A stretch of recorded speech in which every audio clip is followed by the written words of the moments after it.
আজকে আমরা জানব দরুদ শরীফ পাঠের মাধ্যমে আমরা কতগুলো বিপদ থেকে মুক্তি পেতে পারি।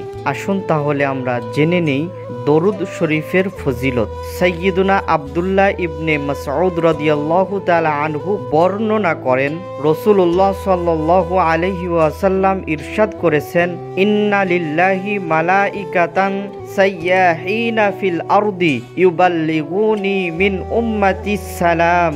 অর্থাৎ আল্লাহ পাকের কিছু ফেরেশতা জমিনে ভ্রমণ করে, যারা আমার উম্মতের সালাম আমার কাছে পৌঁছিয়ে থাকে। কেহ কোনো দরুদ এবং সালাম নবীজির উপরে পাঠ করলে সঙ্গে সঙ্গে ওই ফেরেশতাগুলো জমিনে ভ্রমণকারী ফেরেশতা, তারা নবীজি সাল্লাল্লাহু আলাইহি ওয়াসাল্লামের নিকটে ওই দরুদ শরীফটি নিয়ে যান।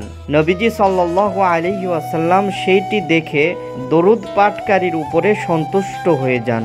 সুবহানাল্লাহ।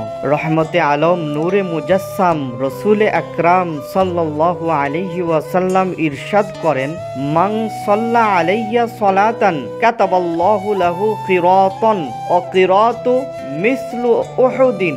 যে ব্যক্তি আমি নবীর উপরে একবার দরুদ শরীফ পাঠ করে, আল্লাহ রাব্বুল আলামিন তার জন্য এক কিরাত প্রতিদান লিখে দেন, আর সেই এক কিরাত হচ্ছে উহুদ পাহাড় সমপরিমাণ।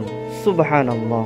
সাইয়্যিদুনা আব্দুল হক মুহাদ্দিস দেহলভী রহমাতুল্লাহি তাআলা আলাইহি জজবুল কুলুব এর মধ্যে বলেন, যখন কোনো মুমিন বান্দা একবার দরুদ শরীফ পাঠ করে, তখন আল্লাহ পাক তার উপর 10টি রহমত প্রেরণ করেন, 10টি গুনাহ মুছে দেন, 10টি মর্যাদা বৃদ্ধি করে দেন, 10টি নেকি তাকে দান করেন, 10 জন গোলাম আজাদ করার সওয়াব দান করেন এবং 20টি গাজওয়া তথা ধর্মীয় যুদ্ধে অংশগ্রহণ করার সওয়াব দান করা হয়। দরুদে পাক দোয়া কবুল হওয়ার মাধ্যম।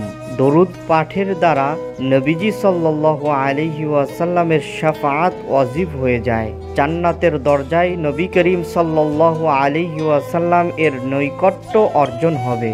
দরুদে পাক সমস্ত পেরেশানি দূর করে, সকল হাজত চাহিদা পূর্ণ করার জন্য দরুদই যথেষ্ট। দুররে মানসুর।